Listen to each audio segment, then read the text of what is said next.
Muito boa tarde a todos, sejam bem-vindos à primeira reunião da Comissão de Propriedade Intelectual da OAB Guarujá. Hoje eu tenho o prazer de estar recebendo a professora Cori Pietro Fortunato Cesário. E hoje ela vem com um tema que é sobre problemas atuais das marcas não tradicionais. Porque após mais de um ano da resolução de registro das marcas de posição no Brasil, ainda restam dúvidas para o usuário de quando serão analisadas pelo NPI, ou como ficam os antigos registros de marcas figurativas e de posição, já que a resolução fala só de pedidos. A importância de uma resolução sobre a análise da distintividade adquirida pelo NPI, uma vez que as marcas não tradicionais dificilmente possuem distintividade inerente. A professora doutora Cori Pietro Fortunato Cesário, ela é professora adjunta de Direito Comercial e Propriedade Intelectual da Faculdade Nacional de Direito da UFRJ e professora nos cursos de mestrado e doutorado da Academia do NPI. É mestre e doutora em Direito Comercial, na linha de pesquisa de Propriedade Intelectual, pela PUC São Paulo. E nos anos entre 2017 a 2021, ela foi vice-diretora da Faculdade de Direito da UFRJ. Gostaria de agradecer muito a presença dos membros da comissão e dos ouvintes que se inscreveram através do Instagram da Liga Nacional da Propriedade Intelectual. A professora Cori é minha orientadora no meu curso de mestrado. Aqui na nossa comissão nós temos várias orientandas dela, e é um prazer enorme estar recebendo você, Cori. A palavra está com você, minha querida. Eu que agradeço imensamente o convite por estar aqui nessa comissão que do que eu vejo, do que eu consigo acompanhar, é uma das mais atuantes. E brincadeiras à parte, antes da gravação, impressionada, eu estou absolutamente impressionada com o tamanho da audiência hoje em dia, num evento online, que as pessoas parecem que estão cada vez mais cansadas dos eventos online. Então, eu agradeço todos a terem tirado um pouco do seu tempo, aqui às 18 horas, para a gente falar um pouco sobre as marcas não tradicionais. Eu vou trazer para vocês, vou compartilhar agora, um pouco de uma apresentação que eu fiz, uma aula que eu fiz. Estão vendo o slide? Estamos. Um pouco de uma apresentação que eu fiz uma aula para os magistrados aqui do Rio de Janeiro, na EMEG, na Escola da Magistratura. E talvez, como eu comentei no começo, antes da gravação, muito mais do que a gente falar em atualidades, infelizmente, a gente podia estar falando em muito mais atualidades, a gente vai levantar problemas chaves, problemas que nós temos aqui ainda no Brasil. Esse é um assunto que a gente precisa superar, né? De alguma forma, infelizmente, pelo fato de que talvez muitos de vocês não saibam, mas o INPI ter um sistema interno de análise de marca, o sistema que é utilizado pelos examinadores, que é um sistema que não esteja atualizado, que não tenha todos os recursos tecnológicos e que ele esteja ainda muito atrelado a algumas dificuldades técnicas de poder se fazer a atualização, porque o que o examinador utiliza para examinar as marcas é bem diferente do que a gente tem lá no website, vocês têm no website do INPI, a gente vê tantas dificuldades e tantos problemas para melhorar esse ambiente das formas de apresentação. Na verdade, quando a gente fala em marcas não tradicionais, o que a gente está falando na prática é de formas de apresentação de marcas, né? Formas de apresentação a registro de marcas, né? E, com isso, a gente, por ser um país muito criativo, a gente acaba resolvendo os problemas, né? E nesse caso, no caso jurídico, a gente resolveu esse problema das marcas não tradicionais aplicando a teoria da concorrência desleal. Em vez da gente ir lá e resolver no CERN, a gente foi lá e deu o nosso famoso jeitinho brasileiro e resolvemos com a aplicação dos ditames da concorrência desleal. Só que o que agora a gente tem visto é que esses ditames da concorrência desleal não têm sido suficiente, tá? E aqui eu não estou fazendo uma crítica ao famoso jeitinho brasileiro, não. Eu aprendi na Suíça, no doutorado de sanduíche, que, na verdade, o europeu vê esse nosso jeitinho brasileiro, pelo menos os suíços, meus colegas lá, na verdade, como algo positivo, como uma facilidade que nós brasileiros temos de resolver problemas, de dar soluções para problemas. Então, eu me lembro bem de uma colega falando que ela ficou impressionada, uma colega suíça, quando ela veio passear no Brasil, e a mala dela, ela esqueceu.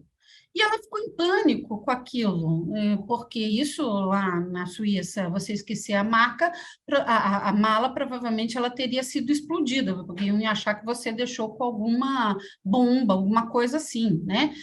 E a aeromoça dizia para ela o tempo todo, a atendente da aeromoça da nave falava, não, fica calma, a sua mala vai vir no próximo voo, e ela não acreditava nisso, e realmente foi o que aconteceu, ou seja, algumas horas depois estava lá nas mãos dela. Então, na verdade, esse jeitinho brasileiro que foi resolver o problema das marcas não tradicionais no Brasil, é, foi positivo, mas agora a pressão do sistema tem sido muito grande, e até mesmo por causa dos avanços tecnológicos, a gente vê o grande boom que foi o ano passado discutir sobre metaverso, sobre todas essas tecnologias, agora o chat GPT e outros que vêm por aí.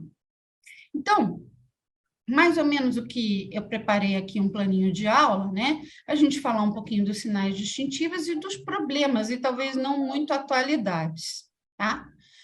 Esse círculo, eu acho que a maioria de vocês conhece, a gente tem esse universo dos sinais distintivos do negócio, vários sinais distintivos, os nomes de domínios, as indicações geográficas, expressões de propaganda e assim por diante, ainda com problemas judiciais.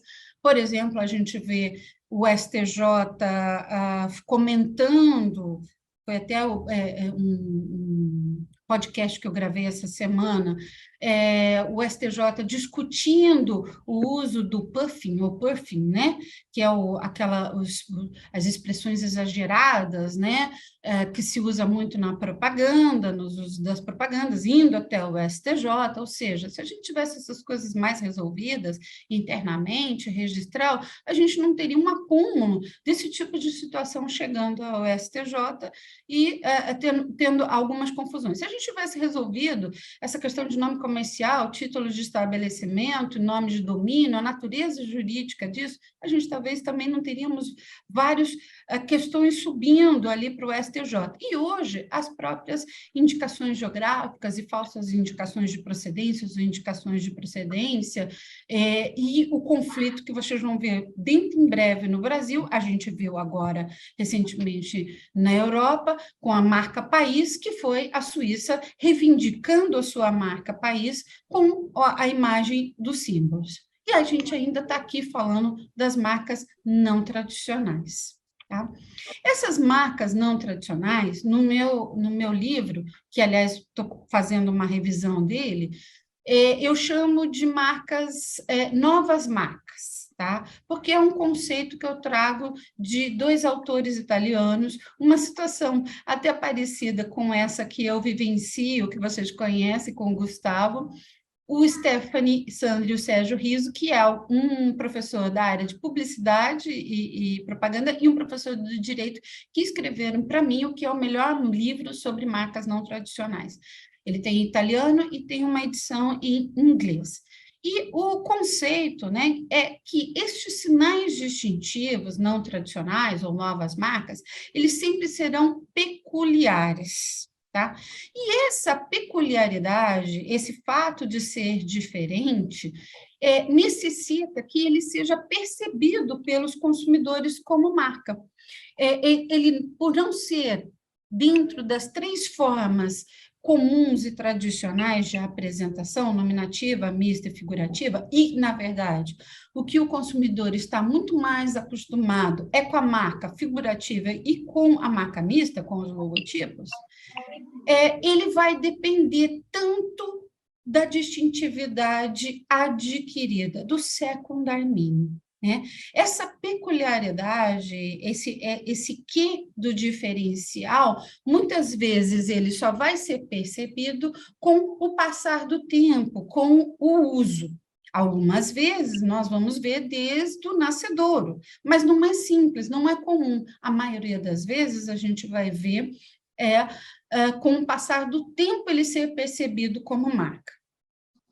E aí a gente enfrenta a primeira questão, o primeiro problema, né? Quem já assistiu às minhas palestras já devem ter visto essa crítica, que foi ao TRIPS, que veio para harmonizar, mas quando ele deixa esse caráter facultativo, tanto dos países membros exigirem a questão da distintividade adquirida ou não, ela ser inerente ou não, quanto das marcas serem sinais visualmente perceptíveis. A partir do momento que o TRIPS deixou esta faculdade para os países membros a porem nas suas legislações, a gente começou a ter distorções.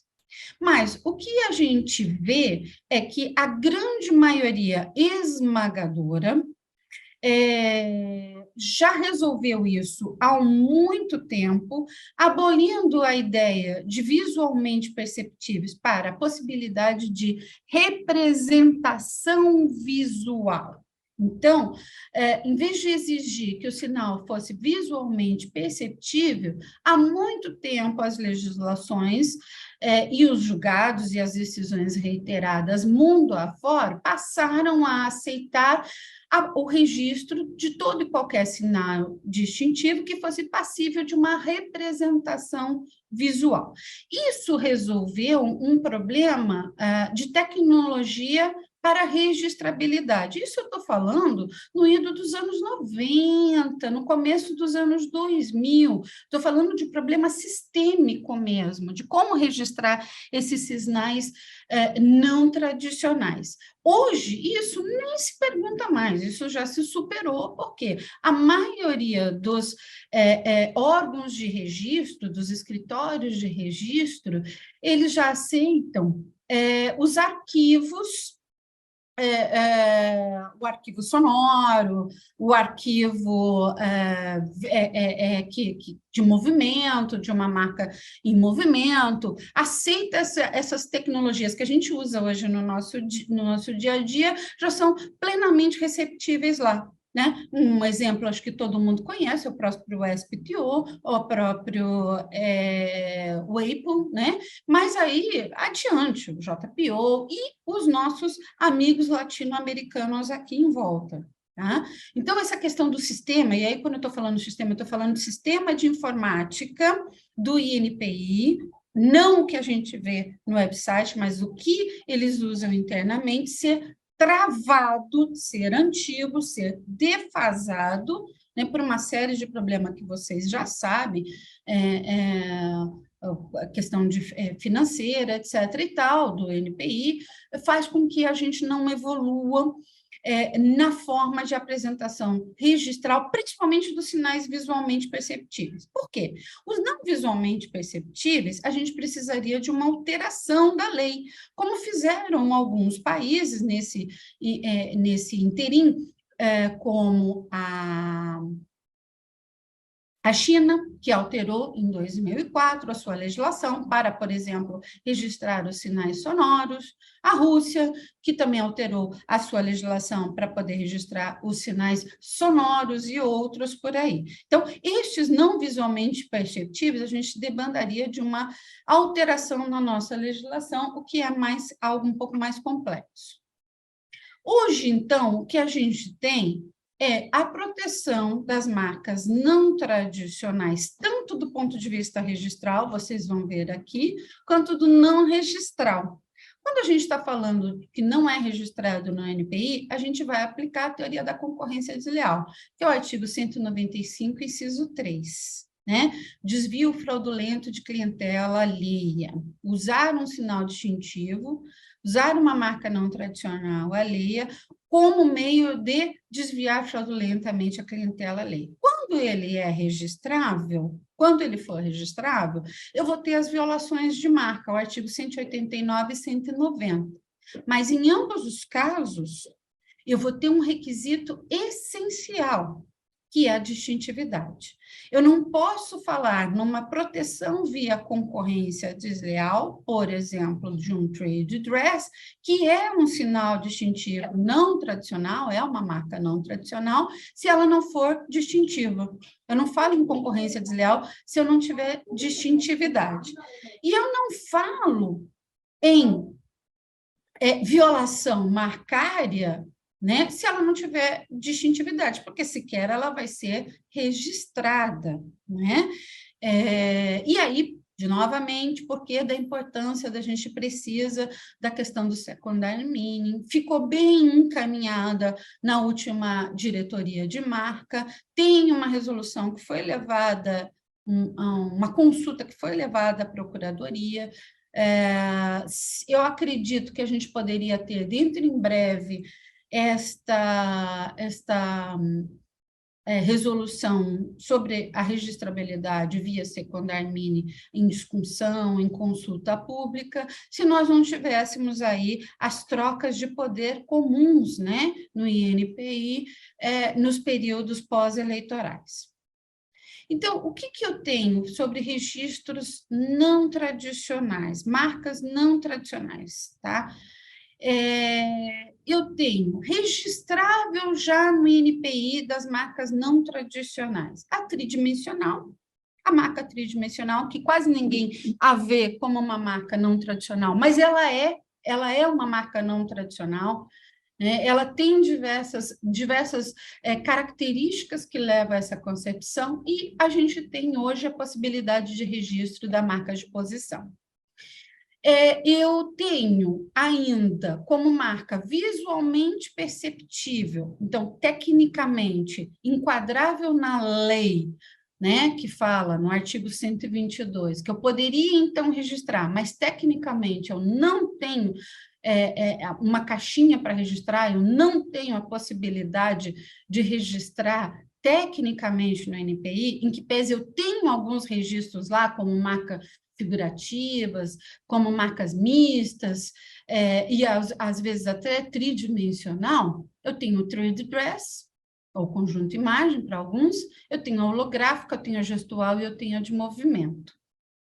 E eu tenho visualmente perceptíveis, esta sim, proibida de registro por nossa lei, nos visualmente perceptíveis, as marcas monocromáticas.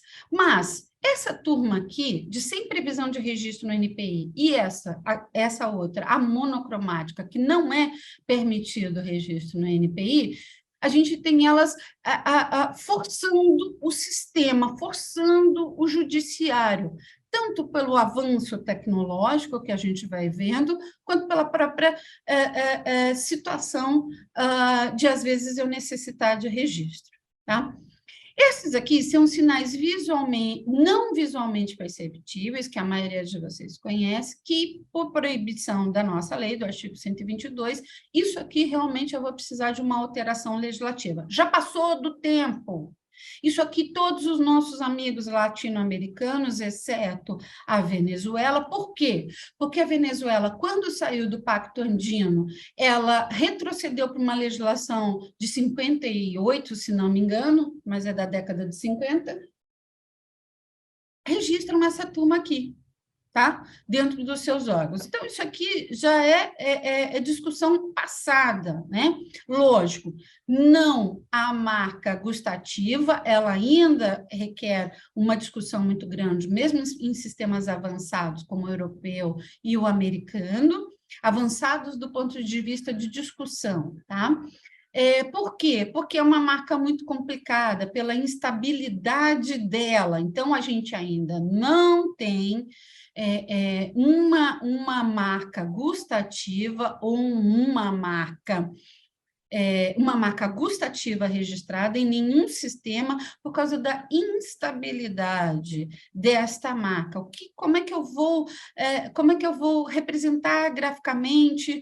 A fórmula química seria possível, mas o gosto ele tem uma percepção diferente, então eu tenho vários problemas para o registro da marca gustativa. E nós que estamos atrasados, eu acho que é a última delas que a gente deve pensar algum problema sobre isso. O que a gente precisa é pensar na marca sonora, que existem milhares de registros, por exemplo, na Argentina, milhares de registros mundo afora, e hoje a gente faz protocolo de Madrid.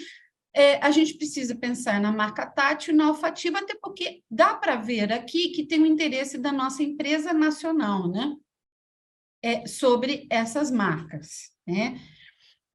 A gente tem, por exemplo, esse plim-plim sonoro da Globo registrado nos Estados Unidos, né, como plim-plim, e a gente não conseguiu, a Globo não conseguiu na Europa, no Apple, e aí porque não foi comprovado um secondary meaning para o sistema europeu, né?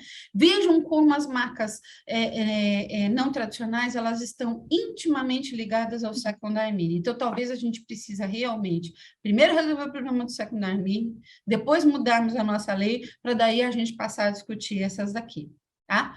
Alguns autores vão falar que eu vou ter o som, a expressão sonora contida na marca protegida, né? Mas isso é que a diretriz de marca diz, né? Que, então, por exemplo, esse registro aqui, que tem o plim-plim, né? Tem o efeito sonoro, estaria protegendo a marca sonora. Não, é muito diferente do que a gente faz como registro de marca sonora, mundo afora. A gente faz o som, a gente faz a transcrição do som e a gente tem uma caixinha específica, tá? Então, não é isso que a diretriz do INPI está querendo dizer quando diz que é o conteúdo sonoro da marca que está registrado ali. A gente não tem. Este som da Globo, esse plim-plim, se eu tiver um tim-tim utilizando por uma outra rede de TV, eu vou ter uma discussão, eventualmente, no campo da concorrência desleal. Bom, aqui, um pouco todas as dificuldades da marca gustativa, de registrabilidade delas, por serem características do produto, por serem, na verdade, funcionalidade. Este é um conceito pouquíssimo discutido no Brasil. Aqui, quem tiver vontade de fazer mestrados e doutorados na academia do INPI, eu acho que está mais do que na hora da gente discutir a questão da funcionalidade. Essa é uma questão já muito discutida na Europa, nos Estados Unidos, até superada. O quanto da marca está dentro de uma função, é função dela, né? Função do produto ter um sabor diferenciado para poder atrair o consumidor, o quanto ter um cheiro diferenciado, né? Aí as marcas olfativas também passam por isso. Então, é inerente dela, faz parte dela, é necessário aquele produto e o quanto aquilo é distintivo, o quanto aquilo é reconhecido efetivamente como uma marca, como algo totalmente diferenciado e peculiar. Tá? Então, as marcas gustativas, mundo afora, ainda não superaram o princípio da funcionalidade, as marcas olfativas já conseguiram algumas delas superar. E o exemplo clássico, eu acho que é a gente dizer, por mais característico que seja o Chanel número 1, é essencial, é funcional ao produto cheiro, ao produto perfume, ter um cheiro agradável. Então, eu não vou registrar como marca. Mas não é essencial ao produto sapato ou a uma loja de sapatos ter um cheiro diferenciado. Então, eu vou ter aqui uma distintividade para esse cheirinho, por exemplo, de chicletes da Melissa, das lojas da Melissa, e tantas outras que a gente tem. Outro conflito e problema que a gente tem, e o fato da gente ter essa dificuldade de registrabilidade aqui no Brasil gera, é a sobreposição, né? Outra questão, já, eu não sou uma especialista nesse tema, e eu digo para vocês falarem com a professora Juliana Domingos, com a professora Ana Frazão, com o próprio colegas lá da UFRJ, Marcelo Safin e o Enzo Baiotto, mas o partir do olhar do antitruste sobre o sistema de propriedade industrial, que o sistema europeu, o sistema americano, eu creio que a Ana Paula está com o áudio dela ligado, que o sistema europeu, que o sistema americano e outros já fizeram, que é o fato de você passar pelo funil do antitruste. Então, eu estou protegendo sobre várias formas, né?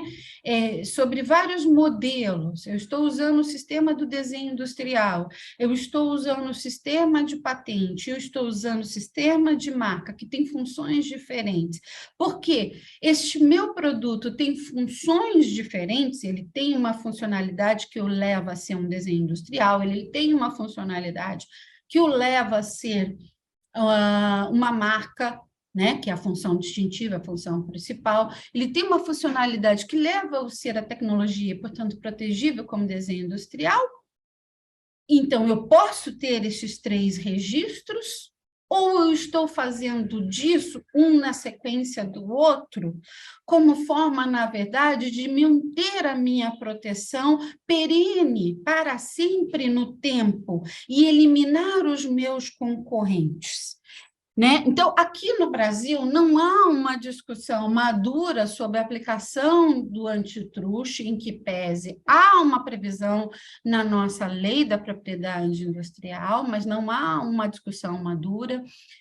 Ensaiou-se alguma coisa dentro do CAD, mas depois se perdeu no tempo, mas é uma coisa que é bom vocês ficarem atentos, porque uma hora vai vir, a hora que a gente amadurecer o nosso sistema, a gente vai ter uma aplicação similar e nós vamos ter que ter um olhar para isso. O sujeito, o empresário, ele está buscando registrar como DI, porque é um desenho industrial, porque tem uma distintividade, porque é uma marca tátil, como, por exemplo, a gente tem aqui na rugosidade da Louis Vuitton, do couro da Louis Vuitton, no diferencial, às vezes, da composição de elementos para uma marca, ou no desenho industrial, ou ele está buscando, na verdade, fazer com que entrantes não entrem no mercado, buscando se registrar por diversas formas, e buscando principalmente, terminou a minha proteção como patente, eu vou buscar o desenho industrial. Terminou a minha proteção como desenho industrial, porque elas têm temporariedade, eu vou buscar como marca. E aí eu vou buscar como marca tridimensional, eu vou buscar como marca de posição, eu vou buscar, no caso do Brasil, e daqui a pouco eu vou buscar como trade dress, como concorrência desleal, porque nem marca eu tenho. Então, a gente tem que tomar este cuidado, mas o nosso sistema ainda não está maduro para isso, os juízes não conseguem perceber quando isso acontece, e o que a gente vê é um uso da superproteção da propriedade intelectual, da sobreposição de registros, sem analisar a funcionalidade. E aí eu volto a dizer, adoraria ter orientando para discutir as questões da funcionalidade, do princípio da funcionalidade. Marcas não tradicionais visualmente perceptíveis, e a gente falando aqui um pouquinho de problemas, né? A famosa marca de posição, que foi tão discutido. Este sinal que vocês estão vendo aqui é uma marca de posição registrada na Europa, é a marca de posição da Prada, dos tênis da Prada, tá? Não só na Europa, esse sinal é registrado por aí afora. A gente ainda não sabe se tem um pedido de registro, por exemplo, deste ou não, pode ser que sim, né? Vindo via protocolo de Madrid ou vindo diretamente. Há uma relação já de pedidos de registro, protocolo de Madrid, e uma relação de pedidos de registro via Brasil mesmo, via sistema próprio, e ainda não temos a análise. Eles foram feitos, vocês sabem melhor do que eu, através do formulário das marcas tridimensionais. Entrou em vigor desde 2021 e a gente ainda não tem nenhum registro analisado e concedido. Está lá na fila.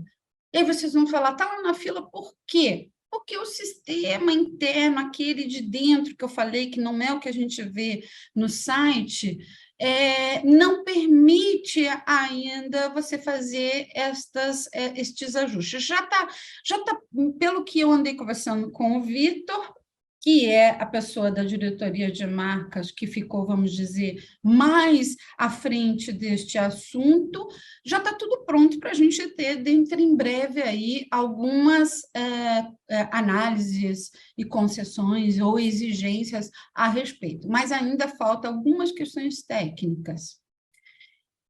E aí, vamos falar um pouquinho do que é essa marca de posição, né?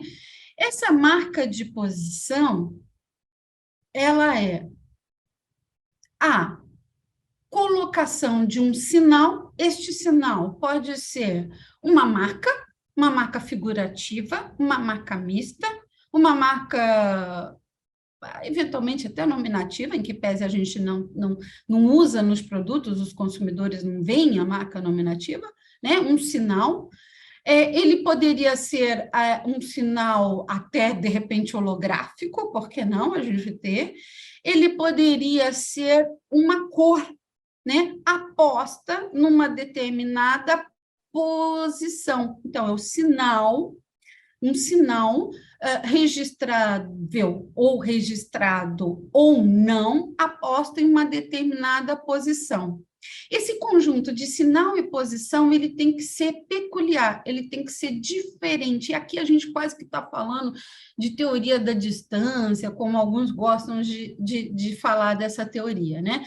Ele tem que ser peculiar, ele tem que ser diferenciado para criar uma marca de posição, tá?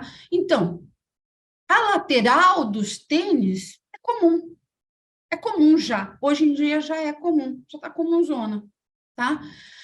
Essa lateral da frente do tênis, ela não é ainda comum.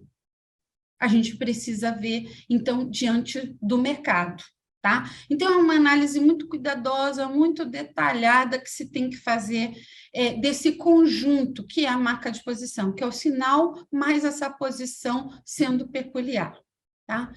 E aí, para a gente analisar aqui em algumas aplicações, eu tenho um suporte, eu tenho a famosa bolinha de tênis, eu vou ter alguns sinais, eu vou ter ele misto, eu vou ter as cores, né, cor vermelha, cor verde, eu vou ter uma patinha, né, uma figura que pode ser posicionada no objeto. E vamos discutir, então, por exemplo, se isso aqui poderia ser em marcas de posição. Se você falou lá atrás, Cone, que é o suporte e o sinal, ali nós teríamos marcas de posição, né? Só que não. Só que não, por quê? Este sinal verde é um efeito técnico dado às bolinhas de tênis, que é um marcador para quem joga posicionar a bolinha, não sei por que isso, mas enfim, eu não jogo tênis, é um marcador para você posicionar para fazer o saque, os movimentos. Essa linha que existe, que depois ela vai ser colorida, ela vai ser colocada em colorida, na verdade, ela também tem a ver com a quadro, o tipo de quadro, é uma rugosidade que dá uma questão técnica e funcional na bolinha de tênis, e por isso este suporte, que é uma simples bolinha de tênis, ele é tão difícil para a gente imaginar uma singularidade, uma peculiaridade o suficiente para a gente ter uma marca de posição. Então, o suporte vai acabar sendo importante também para a gente falar em marca de posição. A gente tem os problemas, né, que estão aí, o pedido de registro de Labotan, desde o seu requerimento em 2009, a gente teve petições do requerente sobre, discutindo petições aí, publicações e petições, eu acho que solicitando alguma coisa, e a gente tem o famoso solado da Labotan parado desde então. Mas a gente tem que pensar o seguinte, a legislação administrativa diz que o órgão de registro de marcas, como qualquer órgão federal, tem administração pública, tem 30 dias para se pronunciar, desde que o processo esteja pronto. Então, a gente já teria aqui uma situação onde, até agora, o INPI teria, a administração pública teria a situação para dizer, olha, este é um pedido figurativo, e que ele é uma anomalia, então eu não vou analisar. Mas, provavelmente, o titular, o escritório que representa aqui o Labotan, já fez o seu pedido de reclassificação quando da entrada em vigor, que provavelmente alguma coisa aqui nessa outra bolinha. Ele fez esse pedido de reclassificação. Então, o pedido já está pronto há bastante tempo, há mais do que os 30 dias que a lei de improbidade que rege a administração pública diz para ser analisado. Portanto, o INPI encontra-se em situação de improbidade administrativa no que se refere, por exemplo, a muitos pedidos de registro de marcas de posição, tal qual este exemplo. Ele está pronto. O mesmo acontece para ele se pronunciar a respeito do caso da Osklen, há 8 anos, né? Aqui, para ele se pronunciar e deferir ou indeferir, né? Parado, né? A último parado ali com uma petição da parte, mas depois a gente certamente teve no seu escritório que cuida desse caso também algum pedido de reclassificação desse pedido de registro, sendo que a nossa resolução está há mais de 1 ano em vigor. Então, de novo, a mesma situação. Até agora, né, o INPI poderia discutir e dizer, o processo não está pronto, porque não temos essa forma de apresentação. O processo não está pronto para análise, para ele ter ficado parado tanto tempo. Não pode um órgão público parar tanto tempo a análise de um processo. Ele tem 30 dias mais 30 dias. É improbidade do administrador público não dar um despacho, uma solução, né? Mas ele podia dizer isso, ou ele podia simplesmente ter indeferido. Agora, provavelmente, com essas petições de reencaminhamento para marcas de posição e depois de 1 ano, ele não tem mais essa situação. Então, caberia, por exemplo, eventualmente, até discutirmos aqui do ponto de vista processual, vocês sabem que eu não sou uma processualista, mas os remédios jurídicos, como, por exemplo, um mandado de segurança. E outros remédios jurídicos para que o administrador público analise e se pronuncie a partir desses pedidos de registros que foram tomados a cautela de pedir a reclassificação, né, da forma de apresentação, eles foram pedidos nas suas formas mistas ou figurativas, já devem ter sido pedidas as suas reclassificações. O INPI sequer publicou as suas classificações e sequer ainda analisou. Então, cabem medidas judiciais para obrigar o administrador público a fazer essa análise. Eu tenho pena dos meus colegas do INPI, porque eu sei que eles não fazem isso, não por uma improbidade, mas por uma incapacidade técnica do sistema, né? Outra coisa que é importante a gente falar. O artigo 2º da resolução diz que será permitida a alteração da forma de apresentação dos pedidos de registro de marca depositado antes da entrada em vigor. Então, teve uma grande leva, se não me engano, em torno de 70, que o próprio INPI verificou, achou e colocou na fila. Teve uma outra grande leva que veio do protocolo de Madrid, E teve uma outra grande leva que o próprio titular foi pedindo a sua reclassificação na forma de apresentação destes pedidos de registro, tá? E aí veio a discussão do que acontece com os registros concedidos.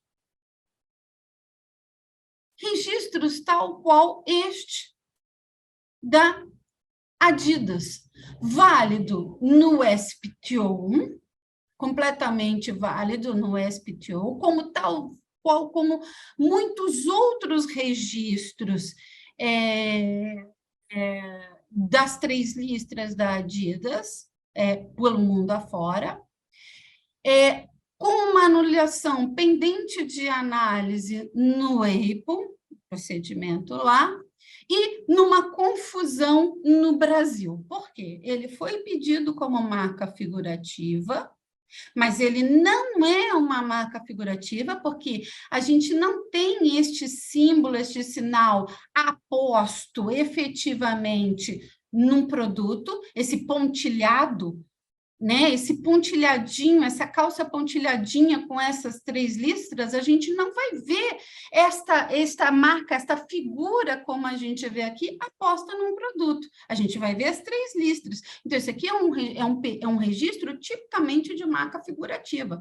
A natureza dele, jurídica, é de marca figurativa. Essa é a natureza, de forma de apresentação figurativa. E, problema, ele está aqui concedido desde 2017, 2018, 2019, 2020, 2021, 2022, correndo risco, então, de caducidade dentro em breve, já que eu não tenho efetivamente esse uso. Então, o que terá que fazer o titular desta marca aqui no Brasil, já que a resolução diz impedido de registro?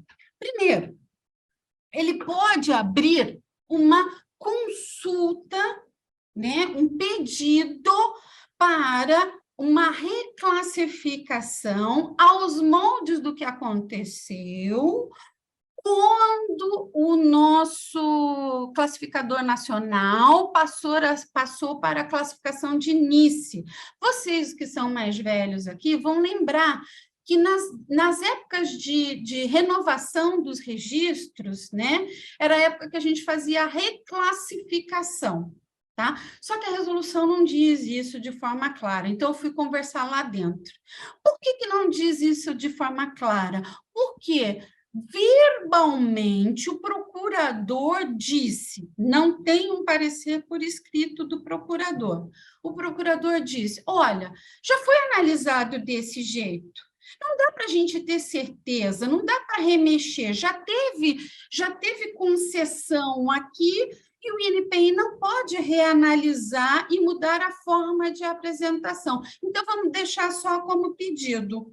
Foi essa a justificativa para que os registros não fossem para essa fila de mudança de forma de apresentação, mas isso verbalmente nas suas discussões. Não teve um parecer da Procuradoria. Então, pode o titular de um registro dessa forma vir pedir para que se tenha a diretoria de marca se pronuncie e que se tenha uma posição da Procuradoria do INPI, e que, então, se possa fazer uma reclassificação de forma de apresentação aos moldes do que aconteceu com as classes, ou seja, um adendo na portaria que entrou em vigor sobre as marcas de posição, para deixar claro, se assim quiser, tá? Então, eu vou mudar a forma de apresentação. O examinador do INPI vai ficar assustado, porque lá, quando a gente mudou da forma de apresentação mista, da classe nacional para a classe internacional, foi uma avalanche de problemas, uma avalanche de situações. Mas aqui não. O número de registro que a gente vai ter desse tipo de situação, de marcas figurativas ou mistas, concedidas nessa forma anômala, é muito pequeno. pequeno, a gente não vai ter essa confusão tão grande.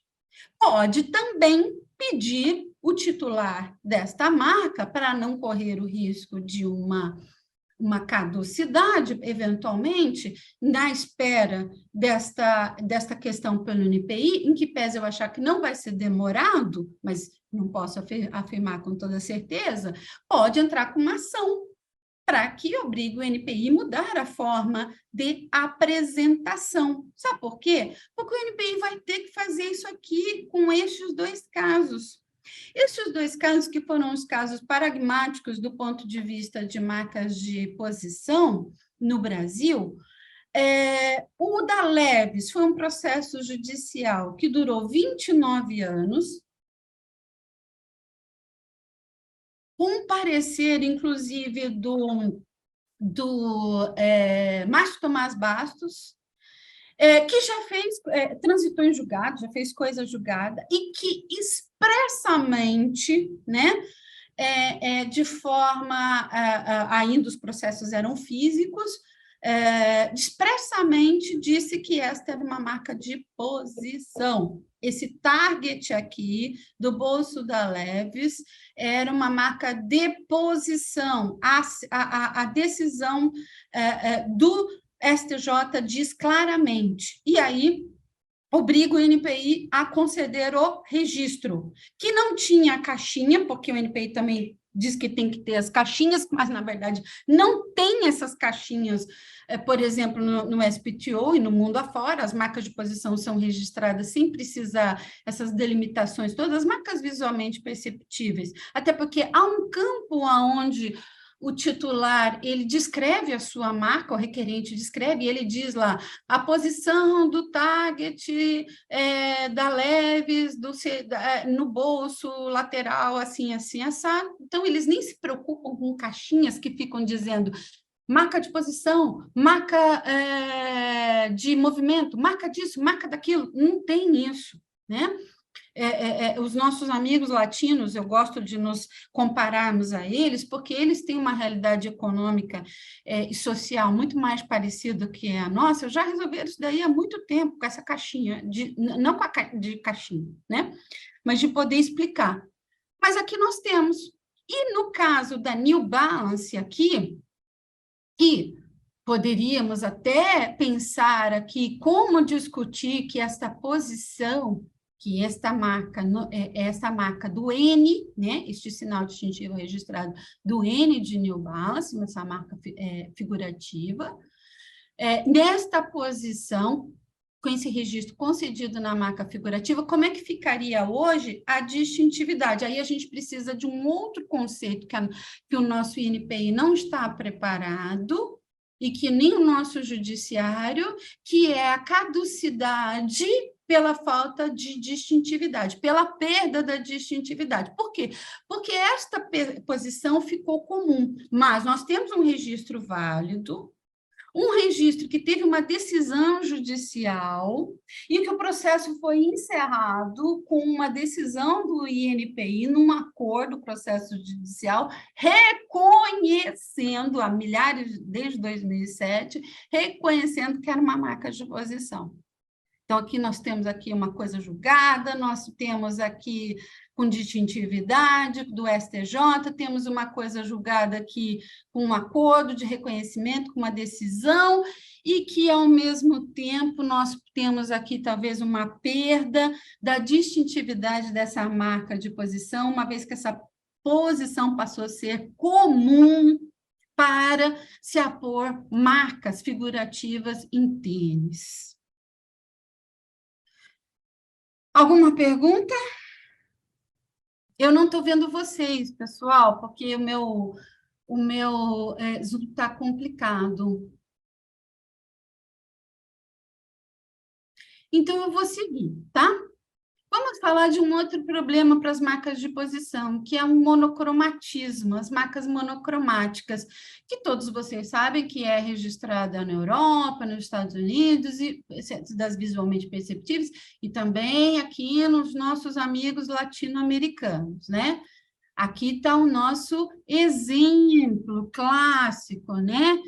esse roxinho, né, da Milka, né? Aliás, eu estava pensando agora, aqui, só para criar mais uma polêmica, eu não vim nesse mundo para solucionar, eu vim nesse mundo para criar problema na área da PI, né? Eu estava pensando, se a Suíça proibiu de usar os Alpes no Toblerone, a gente precisava ver se o Milka é feito lá, porque tem um Alpes atrás da vaca. Mas como que faz? Essa vaca é holandesa ou essa vaca é suíça? Então, mas aí é outra história, né?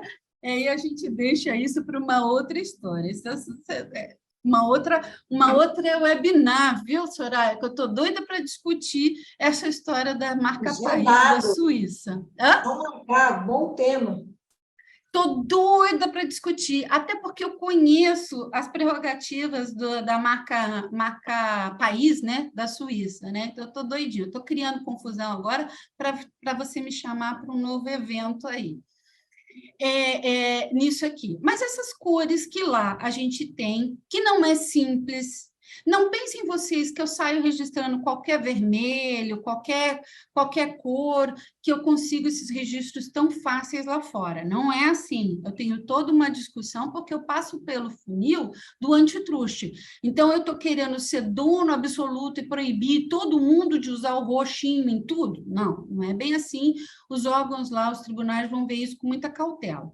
Mas aqui a gente tem uma previsão no artigo 127, 124, que só se dispõe a registro as cores e as suas combinações, dispostas de modo peculiar e distintivo. De novo, a gente tem a palavra peculiar, né, na própria lei aqui. Então, eu preciso de uma combinação. E isso que afastaria, olha, eu tenho que ter uma combinação, que aí sim, se essa combinação de verde e rosa, ela é peculiar, ela é distintiva, então vou ter a registrabilidade do verde e rosa, né? Para mangueira e para tantas e outras coisas aí. Mas da cor só, rosa, eu não tenho a registrabilidade. Quer dizer que, por isso, eu não tenho a proteção do monocromatismo distintivo. Eu tenho, sim, a proteção. Eu não tenho a registrabilidade, está aqui, está tudo muito claro, mas eu tenho a proteção do monocromatismo distintivo por meio da concorrência desleal no Brasil. Lá fora, por exemplo, a Tiffany tem o famoso azul Tiffany, né? Registrado. A cor azul, azul, azul mesmo, tá? Aqui foi pego na caixinha, né? Na sua caixinha, no seu TripAdvisor, mas existe o azul Tiffany mesmo, tá? Registrado. E aí eu vou ter um uso que pode ser concorrencial, desleal ou não, tá? Que é aqui. Por exemplo, Blue 7, caixa embalagem de saco original, cola, pulseira de papel, e aí vai se fazer toda uma referência, você compra esse kit de embalagem na cor azul Tiffany, e com o Tiffany algumas vezes escrito, outras vezes não. No Shopee você compra com a maior facilidade para embalar as suas bijuterias. Algumas vezes vai vir com o Tiffany escrito, outras vezes vocês procurarem no Shopee ou outros esses marketplaces, principalmente estrangeiros, chineses, vocês vão ver só todo o formato das suas embalagens, mas tal qual, por exemplo, é isso aqui. Aqui eu não tenho nada escrito. Eu não tenho aqui, ó, nessa Manarim, ó, na embalagenzinha, vocês estão vendo escrito, tá? Então, a caixinha em si, eu posso dizer que essa caixinha está violando essa caixinha, não tenho nada escrito aqui, mas eu posso dizer que aqui embaixo, ó, eu tenho no vender ela, né, na forma de compra dela, aqui eu vou ter mini porta-joia azul Tiffany, tá? Eu tenho aqui a violação essa busca de tentar se aproveitar parasitariamente, de atrair clientela para si, através dessas cores da Tiffany. Veja, eu não desvio clientela da Tiffany, eu não tenho uma concorrência desleal clássica. Ninguém vai comprar aqui na Shopee ou nesse lugar aqui achando que está comprando uma joia da Tiffany, né?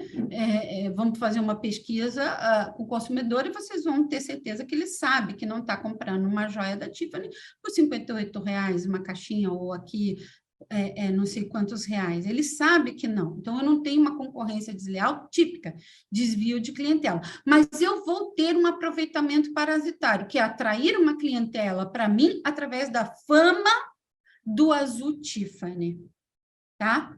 E é por isso que o rosa do Trade Dress da Vanish, a gente pode dizer que ele é um rosa protegido para produtos alvejantes de roupa sem cloro, tá?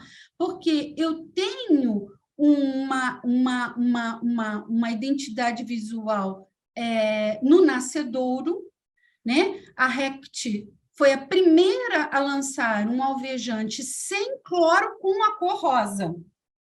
Então, no nascedouro, e rosa, e veja, alvejante sem cloro rosa, ele não era nem com perfume de rosa. Não posso dizer que a cor estava sendo utilizada aqui no seu nascedouro da Vanish para dizer que trazia um cheirinho de rosas aqui. Não era, né? Foi um uso da cor de forma distintiva no seu nascedouro, né? Por quê? Porque antes as embalagens de alvejante com cloro eram conhecidas comumente por verde. Verde. A maioria usava verde. Depois, os alvejantes sem cloro usavam branco nas suas embalagens. A Rect, através da marca Vanish, foi a primeira que usou o rosa. Então, ela criou uma distintividade do rosa para a sua embalagem. Lógico, esse caso aqui está discutindo mais do que a questão da cor, está discutindo as disposições, foi uma matéria de jornal até, do Valor Econômico, que me pediram a minha opinião aqui, nesse caso aqui, sobre este julgamento, se teria andado bem ou não teria andado bem ali. E, acho, de novo, aqui, quando a gente tem um aproveitamento parasitário, esse caso aqui não entrou nessas questões da cor, mas quando a gente fala em aproveitamento parasitário, aqui a gente teria, eventualmente, concorrência desleal direta, né? Deixar de comprar um produto pelo outro. Aqui não. A gente, a cor é tão importante como elemento de distintividade, né? Eu ver uma caixinha de amido de milho amarela, eu vou lembrar da maisena ou até mesmo do amido de milho dos seus concorrentes, uma caixinha amarela. E aí, se eu ver uma embalagem eu tenho outros concorrentes que usam caixinhas amarelas, né? E se eu ver um concorrente, se eu ver uma outra empresa utilizando para outro produto nada a ver, como foi cosméticos aqui, eu vou lembrar do amido de milho, né? Essa cor amarelinha ficou muito característico para amido de milho. Então, eu tenho também aqui um aproveitamento parasitário no que diz respeito às cores, né? Também. Trade Dress, a briga só vem aumentando no judiciário, por isso que eu disse, foi uma solução resolver pelo campo da concorrência desleal, que lá no passado resolveu, ajudou, doutrinário e jurisprudencial? Foi bom, não tinha jeito, não era registrado, mas era algo importante, era um sinal distintivo. O trade dress, merecedor de proteção, muitas vezes, mas agora a gente está vendo cada vez mais problemas judiciais aumentando, né? E aí, quando a gente tem problemas judiciais aumentando, a gente vai tendo decisões díspares, né? Decisões confusas, e vai chegando ao STJ, que deu nessa decisão que todo mundo conhece, né? Traçando a competência, né? Decisão de caráter repetitivo da Justiça Federal para aqueles casos que envolvem marca, e da justiça, registros, né, registros de marca e da justiça comum para quando eu só estou discutindo concorrência desleal. Mas a maioria dos advogados não discute só a concorrência desleal, não traz só o artigo 195, ele vai trazer também a violação de marca. Sabe por quê? Por causa disso aqui. Porque a maioria das empresas estão registrando seus trade dress nas formas mistas ou figurativas, né? Geralmente na forma mista, 99% da forma mista. Eu já mostrei isso aqui para vocês em evento da ASP, no Congresso da ASP do ano passado. É uma chuva de registros dos mais diferenciados de registros marcários, que, na verdade, são trade dress. E aí o advogado, lógico, ele vai ter que lutar com todas as armas que ele tem, ele vai pegar esse registro e vai dizer, está ocorrendo uma violação de marca e concorrência desleal, porque não tem nada de errado de você alegar que há uma violação de marca, 189 ou 190, culminando com a concorrência desleal, com uma tentativa de desvio fraudulento de clientela alheia. Tá? E aí, a orientação de registrar, e depois a gente vai voltar e vai ter esse impacto aqui.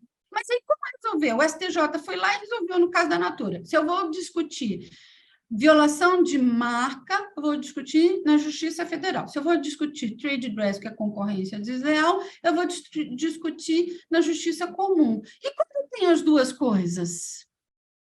Quando eu tenho as duas coisas, eu vou cair no tema 950, que tem dado muita confusão, principalmente na Justiça de São Paulo, que tem um grande volume de ações envolvendo concorrência desleal e trade dress, que é para onde que eu vou mandar esse processo. Então, um estudo feito pelo Antônio Ritt, muito bem feito, e apresentado num dos eventos, eu acho que foi até num dos congressos da ASP, mostra que eu tenho a Justiça Comum, o Tribunal de São Paulo, dando um monte de coisa, alguns mandando julgamento sem mérito na Justiça, quando envolve os dois, alguns dando julgamento com mérito, outros remetendo para a Justiça Federal, quando não há pedido de nulidade. Como é que eu vou mandar para a Justiça Federal sem um pedido de nulidade da marca? Marcas que nem pode ser anulada mais, porque já passou o prazo da ação,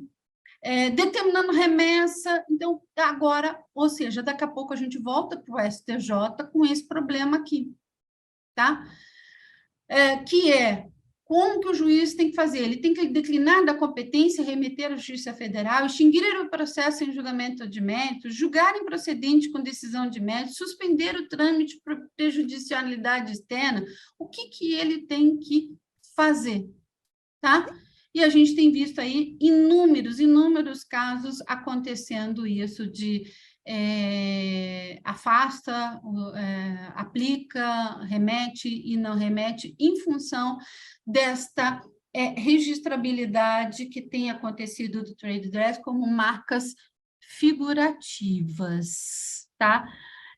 Sabe por que isso acontece? Porque o INPI, ele vai olhar lá no sistema dele, interno, ele não vai olhar como a gente está vendo aqui, ele vai olhar cornflakes, sei lá, como é que chama essa marca aqui? Aroma, sei lá, cornflakes, eu não sei como é que chama isso aqui. Ele vai olhar o aspecto nominativo, tá? É isso que aparece para ele. Nestlé Snowflakes, Kellogg's Sucrilhos e que cereal cornflakes. Cornflakes milho, né? Qual que é a tradução mesmo? Alguém me ajuda aí? Cornflakes é de uso comum, cereal. Flocos de milho. Flocos de milho. Obrigado. Fugiu aqui. Gente, 50 anos não é fácil. Para quem não chegou ainda, eu vou falar para vocês, não é fácil. Memória pega mesmo. Então, ele olha e fala, cornflakes é de uso comum, porque é designativo do próprio produto lá que está na descrição. O que ele vai olhar? Acho que é Ariran, Marilan, não lembro aqui, Nestlé sucrilhos e que cereal ou outra marca que seja disso aqui. Ele vai deferir ou indeferir olhando isso. Ele vai dar uma batidinha de olho, que alimento que está descrito, ele não vê essa imagem, que alimento que está descrito no, figurativamente para ele, lá naqueles códigos de figura. Aqui está descrito um cachorro, sabe os códigozinhos de figura que a gente tem que colocar? Está descrito um cachorro, aqui está descrito um urso polar, aqui um tigre e aqui um leão. São diferentes. Então, o examinador do NPI vai dar essas 4 marcas. Tá? Aqui eu já falei para vocês. Ele tá, né? Que só a gente que não registra o traído-idrese, por isso que vira essa confusão. Argentina registra, Uruguai registra, Paraguai registra, Chile registra, que são os nossos parceiros. Essa tese da confusão está resolvendo, não está resolvendo. Sabe por que não está resolvendo, gente? Porque o nosso judiciário não tem tempo de estudar, não tem cursos especializados, tirando, por exemplo, o Tribunal de Justiça aqui do Rio de Janeiro, que fez esse curso especializado aqui em propriedade intelectual na EMERGE, pretende transformar isso até numa especialização, pelo que eu sei. Mas o certo seria até ter um curso da Infam, que é a Escola Nacional de Formadores, que aí é do CNJ, para preparar os nossos magistrados, cada vez mais com as varas especializadas, as câmaras especializadas aqui no Rio de Janeiro, cada vez mais a gente vai podendo ter isto e levar um conhecimento mais novo para os nossos magistrados, porque hoje eles vão lá no Gama Cerqueira, de 1939, 46, que ainda tem essa ideia de perspectiva de homem médio, consumidor médio, né? Agora mesmo, recentemente, saiu uma decisão, no caso do Extra, supermercado Extra e Extra Bom, que o ministro do STJ usou o conceito de consumidor médio, homem médio, para dar a sua decisão, dizendo que os dois não eram conflitivos, Extra Bom, supermercado Extra Bom com Extra. Eu fui chamada pelo Valor Econômico para emitir uma opinião sobre este caso. Né? Lógico, infelizmente, os jornalistas não citam tudo que a gente fala, mas uma das críticas que eu fiz foi esse uso da ideia de consumidor médio, porque nessa ideia de consumidor médio, a doutrina vai construindo a ideia de que esse consumidor médio não tem possibilidade de confusão, ele tem atenção. Mas o que é esse consumidor médio? Ele, ministro, com doutorado, com mestrado, ele, consumidor médio, que provavelmente não adquire lá naqueles lugares, que não compra naquele lugar, ou que não compra aquele produto, quem é esse consumidor médio? Não existe essa figura do consumidor médio, porque o consumidor é formado por uma diversidade de padrões. Ele toma a sua decisão de consumo pelo preço, ele toma pelo local, pelo momento de consumo, ele toma por hábitos de consumo, pelo tipo de produto que ele está comprando, ele toma se ele tá, se um amigo referencia, se um familiar, pelos padrões religiosos dele, pelos padrões do grupo social que ele vive, né? Classe A, B ou C, dos amigos, né? Todos os meus amigos usam preto. Eu, quando eu era adolescente, eu era dark, eu usava preto. Então, meus amigos usavam preto, eu também usava preto. Né? Então, ele é influenciado por uma série de fatores. Então, o que a gente tem é grupos de consumidores. O Gustavo explica isso muito melhor do que eu. A gente tem grupos de consumidores, a gente não tem essa figura do consumidor médio, que vai aceitar a convivência de marcas similares, porque o padrão daquele mercado é azul. Padrão de mercado. E aí eu digo para vocês, encontro, veja aqui, em 5 segundos, quem me diz aqui, aonde está o veja? Na coluna de cima, rapidinho. Difícil, hein? Número 5. Na coluna de baixo.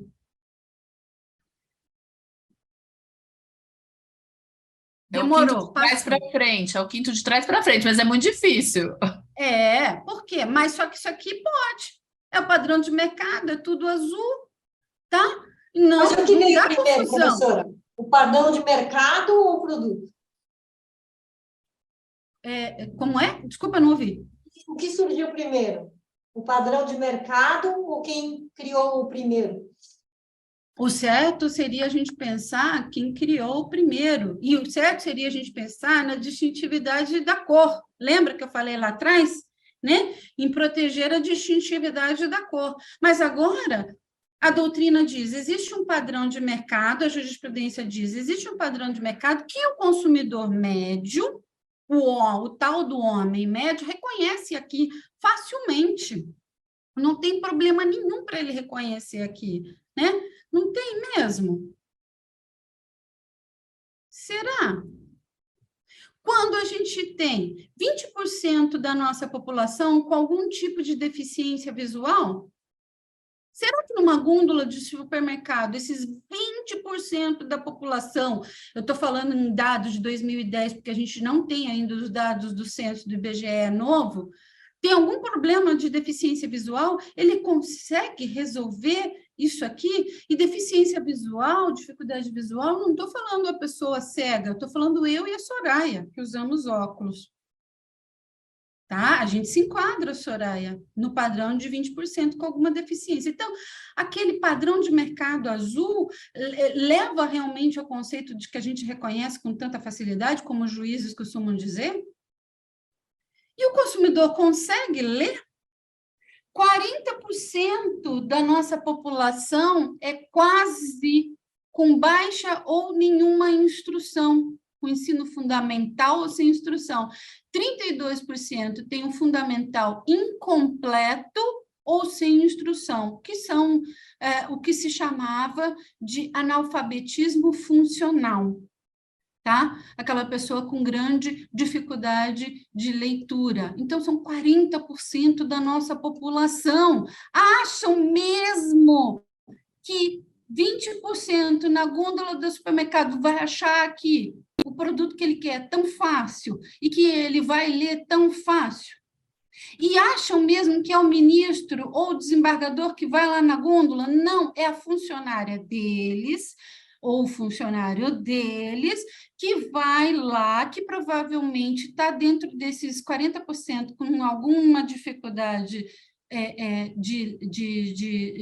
educacional ou com alguma dificuldade de vista, de problema de vista, que sequer sabe, que sequer usa óculos. Tá? Então, esse padrão de mercado de cores, a gente precisa parar com esse conceito de achar que isso não é um problema, que o consumidor está acostumado com o padrão de mercado. O padrão deste mercado é o azul, de negócios de limpeza aí. O padrão de mercado de iogurtes é azul, de Danones, e o padrão de mercado de não sei o quê, ele não se confunde, não, ao contrário, ele se confunde sim, muito provavelmente. Eu estou dizendo muito provavelmente porque eu não posso afirmar sem ouvir o próprio consumidor. Tá? Outro problema que vem aí das marcas não tradicional, só que eu só não vou falar o nome, mas a minha auxiliar me sacaneou, porque era primeiro para aparecer o que era ficção e o que agora é realidade. Aí quem colou aqui para mim me sacaneou. Né? Olha, esse aqui é do filme, né? Que parecia ficção no filme, e hoje a gente tem realidade. Isso aqui é uma vitrine em Londres, né? Vocês já devem ter recebido no Instagram várias vezes isso. Então, a marca holográfica está aí, e a gente ainda discutindo o holograma bidimensional, um registro anômalo bidimensional, e discutindo que o nosso consumidor tem maior dificuldade de reconhecer e perceber o holograma como marca. Por quê?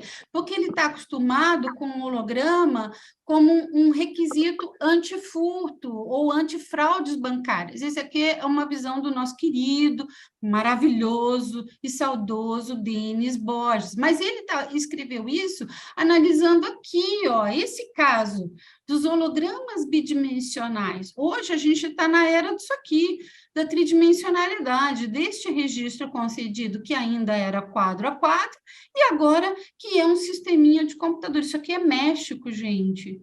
Isso aqui é México, registrinho ali, ó, símbolozinho de registro de marca holográfica. Hoje, então, falando em tempos de game, metaverso, e disso daqui, a gente tem que traçar um jeito de registrar as marcas holográficas tridimensionais, em terceiras dimensões. Antes era quadro a quadro, então que pelo menos a gente faça isso aqui no NPI, a gente possa fazer um descritivo quadro a quadro, e não uma imagem fixa, óbvia, como essa. O melhor mesmo era a gente ter um sistema interno onde a gente pudesse gravar um picturezinho da imagem mesmo, como é esse aqui, né? Quando começou lá na Europa, eles também faziam um desenho quadro a quadro, quando era representação gráfica. Lembra que eu comecei a falar no começo da aula? Tinha que ser representação gráfica. Hoje você já registra, na maioria dos sistemas, um pequeno GIF é presente. É um pequeno GIF, né? Um pequeno filminho, né? Então, eu vou também ter um pequeno registro de holograma. Encerrei. Bom, todo mundo já conhece minhas redes sociais, etc. e tal. Agora vamos sair, parar o compartilhamento e vamos para as perguntas. A Soraya, aquela hora, fez. Volta para mim, Soraya. Muito bom, muito bom. Já estamos aqui. 19h25, pessoal. Quem quer aproveitar a professora Cone, que fez uma brilhante apresentação. Como sempre, uma tremenda aula. Não é à toa que as orientandas dela são muito fãs do trabalho da professora Cone, cada uma vem com um tema palpitante, inovador, e que a maioria aí que queira também ingressar, que vem agora com temas de marcas não tradicionais. Funcionalidade. Estou doida para escrever sobre o princípio da funcionalidade. Já estou dando dica, gente. Eu sou mais uma que engrossa esse time, vindo com o tema de marcas não tradicionais. A ideia é tentar realmente o registro do trade dress como marca. Deixo aqui para a professora Cone explicar para vocês o que várias pessoas ficam me perguntando, quando eu falo que meu tema é esse. Mas como assim? Tem cheiro, tem cor, mas isso nada é protegido. Eu tenho que explicar para a pessoa, olha, não dá para ter tudo nesse momento. Então, vamos focar no 122, no que é visivelmente perceptível, nos elementos fixos. Exatamente. Mas eu deixo a professora dar essa explicação. Mas depois, né, quem sabe, no futuro a gente consegue avançar mais. O que se registra lá fora, que foi isso que eu mostrei aí, por exemplo, nossos vizinhos da América Latina, os elementos visuais de um estabelecimento comercial, né, os elementos visuais ou de um produto que se registra como trade dress. Estes outros elementos, mesmo em países onde eu tenho a registrabilidade do cheiro, né, do som, etc. e tal, eu vou discutir ele no campo da concorrência desleal, se o cara trouxe também para essa questão. Então, vamos imaginar a seguinte situação. A Melissa, a loja da Melissa, ela tem todo um layout próprio, um layout de cores, de disposição dos seus produtos. Um sujeito vai lá e faz uma loja com aquela mesma disposição ou parecida de cores, de cheiro, etc, etc e tal. Está violando o trade dress da Melissa. Registrado, sei lá, na Europa, lá eles vão discutir violação de marca. E porque também tem o registro do cheirinho, eventualmente, então eles vão lá discutir 189, 190. Se ela não tem o registro do cheirinho, vão discutir a violação de marca trade dress e, por concorrência desleal, a violação do cheirinho. E é isso que nós temos que fazer aqui. A gente não tem mais problema para registrar sinais visualmente perceptíveis, desde que não precise ficar fazendo caixinhas para cada um e demorando mais de anos sequer para poder analisar aquilo que já foi determinado, como foi a marca de posição, por um problema de sistema, de tecnologia. E incorrendo o administrador público, né, o presidente do INPI, em e em atos de improbidade administrativa por não cumprir a lei que diz que ele tem que analisar em 30 e no máximo 60, desde que o processo esteja preparado. Então, vamos sair desta velha visão. Por hora, eu entendo que se tenha que se resolver o famoso jeitinho brasileiro visto positivamente através da concorrência desleal, mas já estão registrando aí. Tem um monte de registro lá, mostrei, a Soraya vai trazer muito mais aí na tese dela, né? E outra coisa que a gente precisa começar a pensar é marca, né? Que eu vejo muito, marca não é a marca monocromática ela não é registrável, está muito claro, mas ela é objeto de concorrência desleal, eventualmente. Ela é usada, sim, para fazer um desvio fraudulento de uma clientela de alguém, se eu usar aquela cor. Então, eu vou dizer, olha, você está usando a minha cor, você está desviando a minha clientela, e aí eu vou ter que provar que a minha cor é distintiva. Ou ele, a outra parte, vai ter que provar, não, essa cor é comum, é banal. Por que que é comum, é banal? Porque você deixou ela se banalizar no mercado. Que é o que o Veja, por exemplo, tem lutado para não deixar banalizar, o Veja não, o Vênus, tal qual o Veja deixou banalizar, tá? Banalizar e não padrão de mercado que ajuda, padrão de mercado, banalização, mas que isso é uma coisa positiva que afasta a confusão. Não! Essa história de padrão de mercado, não de todo mundo ter a mesma cor, não afasta a confusão. Pode ainda assim gerar confusão. Chega, já está todo mundo com fome, né, Soraya? Passei do meu tempo. Imagina, eu acho que tem uma pessoa que ela nunca deixa de fazer uma pergunta. Eu vou estranhar se ela não fizer. Ele já até olhou para a câmera, já soltou aquele sorriso, vai abrir o áudio dela e a palavra está com você, meu amigo. Oi, gente, tudo bem? Boa noite. Professora Cone, primeiro é muito legal ouvi-la, porque o seu livro ganha 3 dimensões, né? Fica muito mais aprofundado. A gente sabe que o nosso legislativo ele não é especializado em propriedade intelectual, ainda mais nos últimos anos, enfim, com toda a turbulência política que temos vivido. Na opinião da senhora, qual seria a solução para que a gente pudesse implementar essas alterações nas normas que regem a questão das marcas? Muito obrigado, boa noite. Matheus, né? Bom, Matheus, você falou o nosso legislativo, você quis dizer o nosso judiciário não especializado? Você quis usar o nosso legislativo? Legislativo mesmo. O legislativo, ele não tem que ser especializado, né? Num tema. O poder legislativo, ele é o poder que representa o povo, mas ele não tem que ser especializado. Mas ele é assessorado, né? As diversas comissões e os diversos deputados e senadores têm assessores que vão poder ser especialistas no tema. E um outro mecanismo utilizado pelo legislativo, quando um tema é muito específico, é chamar, além de chamar um especialista, o deputado mesmo, autor de um projeto, e vir chamar um especialista para tirar uma dúvida ao seu corpo de assessoria, são as famosas comissões de juristas, né? Que são formadas através de especialistas naquele assunto, para fazer e desenhar um projeto de lei, né?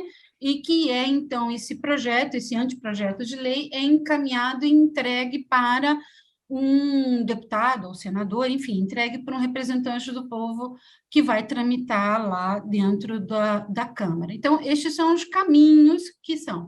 Podem também a sociedade civil, e somos nós, a sociedade civil, se organizar, né, e escrever um anteprojeto de lei e levar até os seus representantes políticos, né, aqueles que sejam alinhados com o tema. Então, a gente tem frente parlamentar de diversas temáticas, frentes parlamentares muito atuantes, né? Frente parlamentar da competitividade é uma frente parlamentar muito atuante, que certamente, se um assessor de uma dessas frentes parlamentares recebe um projeto de lei relativo àqueles temas, ou a frente parlamentar da questão fiscal, da questão do direito tributário, vai parar para analisar o assunto, tá? Então, eu só discordo assim, o nosso legislativo não tem que estar atualizado. Agora, precisamos atualizar a nossa lei? Precisamos, ela é de 96, Matheus,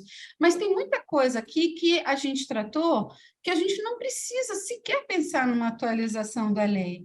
O INPI só precisa dos recursos técnicos, financeiros e de pessoal. Só isso para poder implementar em vigor, né, e colocar em vigor. A registrabilidade das marcas visualmente perceptíveis, que foi a maioria que a gente tratou aqui, o INPI só precisa de gente, de tecnologia lá, melhorar o sistema interno deles para poder começar, né, a registrar. E lógico, né, treinamento, open mind de alguns, porque também a gente precisa tirar esses ranços, né, como a Soraya falou.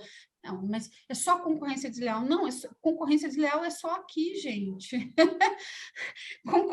Esse dogma que se criou que, por exemplo, Trade Dress é tratado só sobre concorrência desleal. Não, Trade Dress é tratado como concorrência desleal só aqui. E nada impede que eu trate como marca e concorrência desleal. Tanto não impede que é o que se tem feito. Na prática, é o que se tem feito por aí e outras coisas, né? Medo, né? Temos que, eu acho assim, o duro é que a gente depende, os advogados, a gente não que eu não advogo mais, né? Mas os advogados dependem da coragem dos clientes, né? Coragem dos clientes de entrar com medidas judiciais para que sejam analisados os seus processos, como esses de marcas de posição, que esses já passou, né? Quem é processualista aí depois me diz qual era a medida, mas eu andei conversando com amigos administrativistas, falaram que era mandato de segurança, sem dúvida nenhuma, para que o NPI faça análise de imediato, né? Mas a gente depende dos clientes, né? A gente não, volto a dizer, eu não advogo, né? Os advogados dependem que o cliente tenha a ousadia de tomar essas medidas, né? Mas precisa. Vocês sabem que, vocês que são muito novos, foi numa ousadia do Fabiano Ben da Rocha que o problema das marcas de alto renome se resolveu, tá? Porque quando veio a nossa legislação, só dizia lá 125 a marcas de alto renome. Aí, bom, não precisa de registro, não precisa de nada. Tudo passou a ser alto renome. Começou a se discutir no judiciário, tudo é alto renome. Aí a ousadia de um cliente e do Dr. Fabiano Ben da Rocha, que foi lá e entrou com uma ação declaratória do alto renome da marca Dakota para sapatos. Depois que transitou em julgado, etc. e tal, ele foi dar uma palestra na ASP e cutucou todos os problemas que geravam aquela decisão judicial. Que o INPI até então, naquela época, estava batendo palma, pronto, deixa. Esse negócio de alto renome é para o judiciário resolver, não é para nós. E aí eles viram o problema que causava aquelas ações declaratórias que faziam coisa julgada.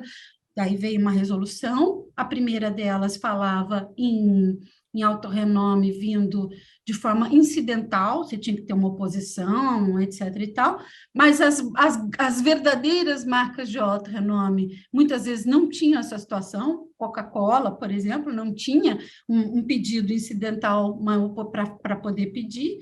Foi cutucando, até que veio a nossa resolução 2005, né? Nossa resolução que teve melhorias, que teve aperfeiçoamentos, que está em vigor. Então, precisamos dessa ousadia. O alto renome foi uma confusão também. Como foi uma confusão as marcas de reclassificação também, e agora vai ser a reclassificação dos registros de marcas de posição. Bom, satisfeito com a resposta, Matheus? Super satisfeito, muito obrigado. Mais alguém quer aproveitar? Senão, vamos para os recadinhos finais.